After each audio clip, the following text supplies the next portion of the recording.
when it comes to timing, it can seem like a really abstract concept, like something that is intangible, that has no active participation from your part. That when we say trust the timing of your life, it just means c'est la vie. Okwenzakele. But it is so much more than that. And I want to get into that today. Hello and welcome to Sangoma Society. Mina ngingumakhosi uNomaboto. I am Uhani Wagamakwakwa to my parents, and I'm Honey Tell a Story on all social media platforms. And this is Sangoma Society, where we demystify the ancestral. What do even the ancestors have to do with timing? Well, let's dial it back. Ebunyangeni. We speak of seasons, we speak of divine timing and the movements of the astral bodies and how they intercede with our plans and intersect with our intentions, and how we can best position ourselves on the path of destiny. So, if you listen to that word, inyanga, which is healer, but also the word for moon, which is an ancient timekeeper, then we understand that trusting our own timing is intrinsic to walking a path that is divinely guided by our ancestors. Understanding the movements of the celestial bodies and how they impact us, and being in the rhythm of that movement that is consistent, that ties into the movements of the oceans, the length of the days, the weather of the seasons. Knowing how these external forces affect us on an internal level can give us a lot of perspective about what it is that's doing what at which time and why it makes us feel the way it feels. But the thing is that sometimes things make you feel a certain way, and when you feel that way, it plays out in different ways in how you're able to show up in your life. Your own internal rhythm is affected.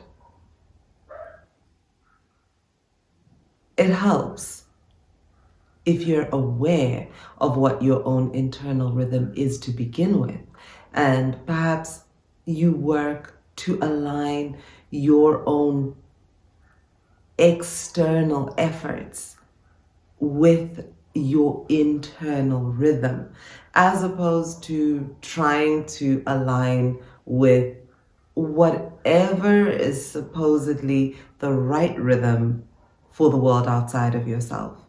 Because a lot of what is the right rhythm or the right pace for the world around us is not informed by what is natural to us as individuals or to the cycle of life itself, but rather to the systems of capitalism, right? Productivity, profit, not what is human, not necessarily what is most aligned with our highest purpose and intention for this incarnation. So when we come to considering how we learn to trust the timing of our lives, then it may require that we take a step back. Because to trust the timing of your life is to trust that everything that has come to pass in your life up until this moment has been happening for your highest good. Tragedy and misfortune, luck and triumph alike, all of it has been happening for you to achieve what you set out to do as your intention for this incarnation. Because your soul is eternal, and this is just one lifetime in a series of many. Your infinite soul has chosen this finite moment to serve a purpose in its own evolution. Think about that. And if that is true, then even that which seemed to be happening not for your benefit was happening for a reason, even if that reason is beyond your comprehension in this moment. This is not something that requires faith. Faith is believing in things not seen. This is not something you need to believe so much as you need to perhaps give yourself the opportunity to understand or test in theory. Faith is something I seldom speak on. I don't know how strong my own faith is. I'm still learning, I'm still growing. But I do know how much I question. I do know how much I interrogate. And it's from that place that I find myself always coming back to this concept of trusting the timing of one's life. Take, for instance, a long-held desire, a dream you may want to accomplish. Often we imagine that the version of ourselves that has the thing that we desire is the same version of us in this moment.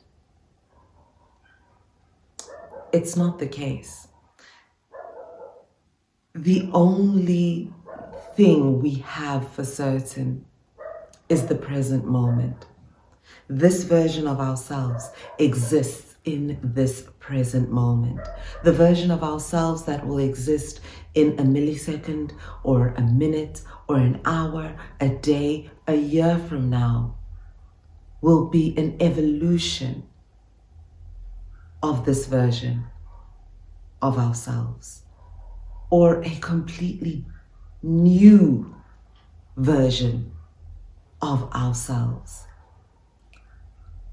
The self that has what it is that we desire is not the self that we are in this moment. And in order for us to be able to have that thing that we desire, we should be willing to surrender all of the things about us that are not the version of ourselves that has what it is that we desire. Whether that involves an awakening, whether that involves a certain discipline, whether that involves a kind of ego death. And where it is in the awakening and the dying of things and ideas about who we imagine ourselves to be, perhaps the version of you in this moment is still savoring all of that which you are at this time. Perhaps the version of you in this moment is planting all the seeds in you for the version of you that will bloom at the moment in which you arrive at the destiny of your desire. Consider that. The next time you feel as though you wish you had realized something quicker, maybe the universe wasn't yet positioned and aligned to support you in the way that you need for this realization to take shape. Maybe that lesson wasn't meant to be learned the first time. Maybe those mistakes were more important than getting it right the first time. Maybe what you learned from the misstep is precisely what you will need to keep you on the path in the long haul. You cannot know because the past is behind you. The future has not yet arrived, and all you have is this present moment. This very moment. God is in the divine present. All of infinity, hope, and possibility exists only in the divine present, in the action that you can take right now, in the perspective that you hold right now. And time is a currency of this realm that you have chosen to incarnate into. And you're going to have to trust that as long as you're alive, then you have time. Trust the timing of your life. Trust the time that you're in at this moment. When you look back, learn.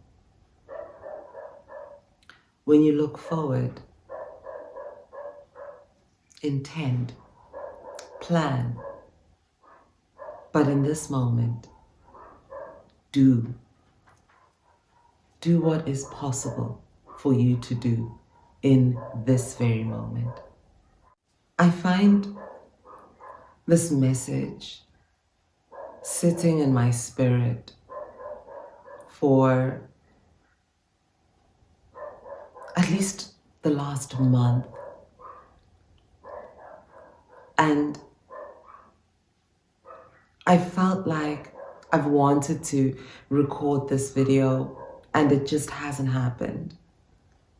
But at this moment in time, sitting on the eve of the day when the lunar nodes will shift into Aries and Libra, where they will stay for the next 18 months,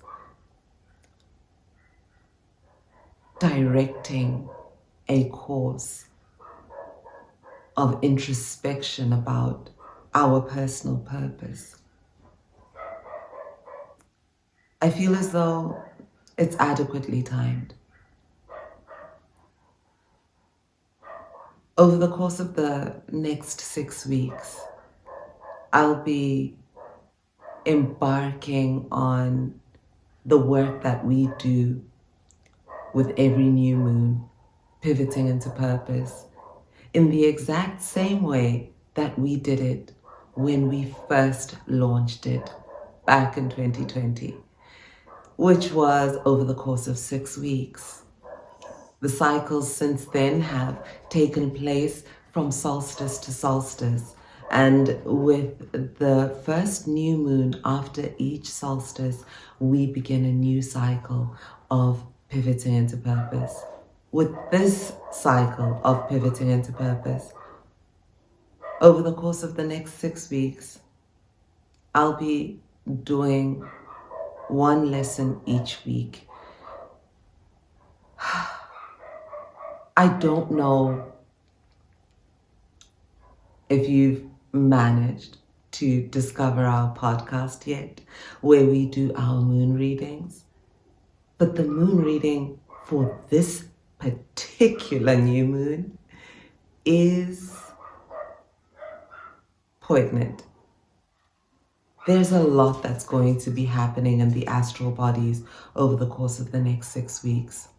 And as these movements take place, putting pressure on us to answer these questions about personal purpose, it feels right for me that I open this work and invite you to join me in this quest to meet our highest selves and be reminded of our highest purpose in God at this time,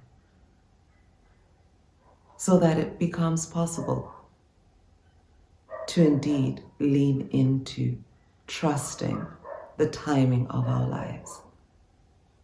Because no matter what it is that happened before now, all of what passed before this moment is what it took to make this version of who you are possible. I hope that this conversation has given you some insight about how you can lean into trusting the timing of your life. If you have any questions about what we've brought up today, or any personal experience that you might want to share, please put them down in the comment section below. And if this video has given you any personal insight, remember to like, and if you haven't already, subscribe. Until next time, mina Igumakosi Unomaboto. You can find all of our resources on sangomasociety.com, as well as link up with us on all social media platforms, including Facebook, Twitter, Instagram, and TikTok. Until next time.